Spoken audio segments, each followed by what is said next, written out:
जय श्री राधे कृष्ण।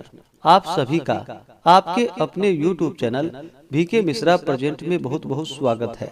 आइए आज आप सब सुनेंगे गुरुवार व्रत की कथा।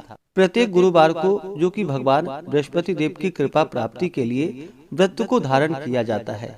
जो भी भक्त सच्ची श्रद्धा के साथ नियम और निष्ठा के साथ गुरुवार का व्रत धारण करते हैं तो भगवान बृहस्पति देव की कृपा से उनके सभी प्रकार के दुख और कष्ट दूर होते हैं तथा सभी प्रकार के सुख और समृद्धि की प्राप्ति होती है। गुरुवार के दिन चाहिए कि इस दिन केले के पेड़ के नीचे जो कि अच्छी प्रकार से साफ सफाई करके वहाँ पे आसन लगा करके गुड़ मिश्रित जल जो कि केले के वृक्ष में डालनी चाहिए। एक दीपक प्रज्वलित करके भगवान बृहस्पति देव को विशेष प्रकार से जो कि पीला पुष्प अर्पित करे, पीला चंदन अर्पित करे, धूप और दीप दिखाए, अनेक प्रकार का नैवेद्य अर्पित करे। विशेष करके गुड़ और चने की दाल का भगवान को भोग लगाना चाहिए, मुनक्के का भोग लगाना चाहिए और फिर गुरुवार व्रत का कथा श्रवण करनी चाहिए।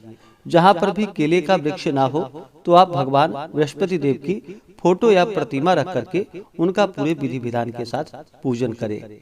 भगवान बृहस्पति देव अपने भक्तों के सभी प्रकार के मनोरथों को सिद्ध कर देते हैं। तो आइए सुनते हैं गुरुवार व्रत की कथा। तो बोलिए प्रेम से भगवान बृहस्पति देव की जय, भगवान विष्णु की जय, माता लक्ष्मी की जय। कथा के अनुसार प्राचीन काल में एक बहुत ही निर्धन ब्राह्मण रहता था। उसके कोई संतान ना थी। वह नित्य पूजा पाठ करता। उसकी स्त्री ना स्नान करती और ना ही किसी देवता का पूजन ही करती थी। इस कारण ब्राह्मण देवता जो कि बहुत दुखी रहते थे, अपनी पत्नी को बहुत समझाते किंतु उसका कोई परिणाम ना निकलता। भगवान की कृपा से ब्राह्मण के यहाँ एक कन्या उत्पन्न हुई। कन्या बड़ी होने लगी। प्रातः स्नान करके वह भगवान विष्णु का जप करती, बृहस्पतिवार का व्रत भी करने लगी। पूजा पाठ समाप्त कर जब पाठशाला जाती तो अपने मुट्ठी में जौ भरकर ले जाती थी और पाठशाला के मार्ग में डालती हुई जाती थी। लौटते समय वही जौ जो कि स्वर्ण के हो जाते थे तो उसको बीन कर घर ले आती थी। एक दिन वह बालिका सूप में उन सोने के जौ को फटक कर साफ कर रही थी कि तभी उसकी माँ ने देख लिया और कहा कि हे बेटी, सोने के जौ को फटकने के लिए सोने का सूप भी तो होना चाहिए। दूसरे दिन गुरुवार था। कन्या ने व्रत रखा और भगवान बृहस्पति देव से सोने का सूप देने की उनसे प्रार्थना की और कहा कि हे प्रभु, यदि सच्चे मन से मैंने आपकी पूजा की हो तो मुझे सोने का सूप दे दो। बृहस्पति देव ने उसकी प्रार्थना स्वीकार कर ली और रोजाना की तरह वह कन्या जौ फैलाती हुई पाठशाला चली गई। पाठशाला से लौटकर जब वह जौ बीन रही थी तो बृहस्पति देव की कृपा से उसे सोने का सूप मिला। उसे वह घर लेकर आई और उससे जौ फटककर साफ करने लगी, परंतु उसकी माँ का वही ढंग रहा। एक दिन की बात है, कन्या सोने के सूप में जब जौ को साफ कर रही थी उस समय उस नगर का राजकुमार वहां से निकला। कन्या के रूप और कार्य को देखकर वह उस पर मोहित हो गया। राजमहल आकर वह भोजन तथा जल त्याग कर उदास होकर लेट गया। राजा को जब राजकुमार द्वारा अन्न और जल त्यागने का समाचार प्राप्त हुआ तो अपने मंत्रियों के साथ वह अपने पुत्र के पास गया और पूछा कि हे बेटा, तुम्हें किस बात का कष्ट है? किसी ने तुम्हारा अपमान तो नहीं किया अथवा कोई और कारण है? मुझे बतलाओ, मैं वही कार्य करूंगा जिससे तुम्हें प्रसन्नता की प्राप्ति हो सके। अपने पिता की बातें सुनकर राजकुमार बोला कि हे पिताजी, मुझे किसी बात का दुख नहीं है। किसी ने मेरा अपमान भी नहीं किया है, परंतु मैं उस लड़की के साथ विवाह करना चाहता हूँ जो लड़की सोने के सूप में जौ को फटक कर साफ कर रही थी।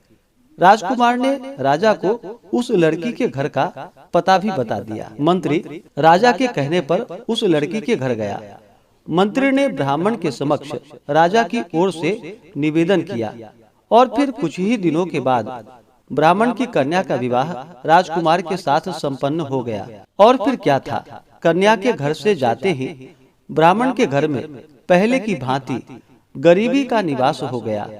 एक दिन दुखी होकर ब्राह्मण अपनी पुत्री से मिलने के लिए गया। बेटी ने पिता की अवस्था को देखा और अपनी माँ का हाल पूछा। ब्राह्मण ने सभी हाल कह सुनाया।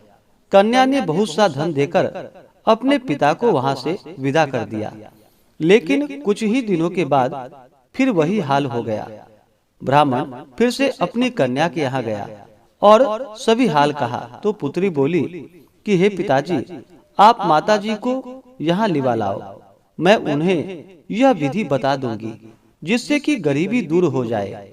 ब्राह्मण देवता अपनी स्त्री को साथ लेकर अपनी पुत्री के पास राजमहल पहुँचे तो पुत्री अपनी माँ को समझाने लगी कि हे माँ, तुम प्रातः काल स्नान आदि करके विष्णु भगवान का पूजन करो और बृहस्पतिवार का व्रत करो तो तुम्हारी सभी दरिद्रताएं दूर हो जाएंगी। परंतु उसकी माँ ने उसकी एक भी बात नहीं मानी। वह प्रातः काल उठते ही अपनी पुत्री के बच्चों का जूठन को खा लेती थी। एक दिन उसकी पुत्री को बहुत गुस्सा आया। उसने अपनी माँ को एक कोठरी में बंद कर दिया और फिर प्रातः उसे स्नान आदि करा करके उससे पूजा पाठ करवाया। तब जाकर के उसकी माँ की बुद्धि ठीक हो गई। इसके बाद नियम से पूजा पाठ करने लगी और प्रत्येक बृहस्पतिवार को व्रत भी करने लगी। और फिर इस व्रत के प्रभाव से मृत्यु के बाद वह स्वर्ग को गई। वह ब्राह्मण भी सुख पूर्वक इस लोक का सुख भोग कर अंत में स्वर्ग को प्राप्त हुआ। बृहस्पति देव सभी कामनाएं पूर्ण करते हैं। जो सद्भावना पूर्वक बृहस्पतिवार का व्रत करते हैं एवं कथा पढ़ते हैं अथवा सुनते हैं और दूसरों को भी सुनाते हैं, बृहस्पति देव उनकी सभी मनोकामनाएं पूर्ण करते हैं और उनकी सदैव रक्षा करते हैं। जो संसार में सद्भावना के साथ गुरुदेव का पूजन एवं व्रत सच्चे हृदय से धारण करते हैं, उनकी सभी कामनाएं वैसे ही पूर्ण होती हैं जैसी सच्ची भावना से राजा और रानी ने बृहस्पति देव की कथा का गुणगान किया था, तो उनकी सभी इच्छाएं बृहस्पति देव जी ने पूर्ण की। इसलिए सबको कथा सुनने के बाद प्रसाद लेकर जाना चाहिए और हृदय से उनका मनन करते हुए जयकारा बोलना चाहिए।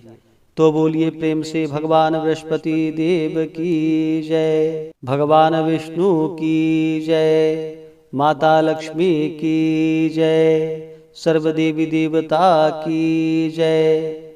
इसी प्रकार से जो भी भक्त सच्ची श्रद्धा के साथ नियम और निष्ठा के साथ गुरुवार का व्रत धारण करते हैं, भगवान बृहस्पति देव का पूजन करते हैं, कथा श्रवण करते हैं, तो भगवान बृहस्पति देव उनकी सभी मनोकामनाएं पूर्ण करते हैं।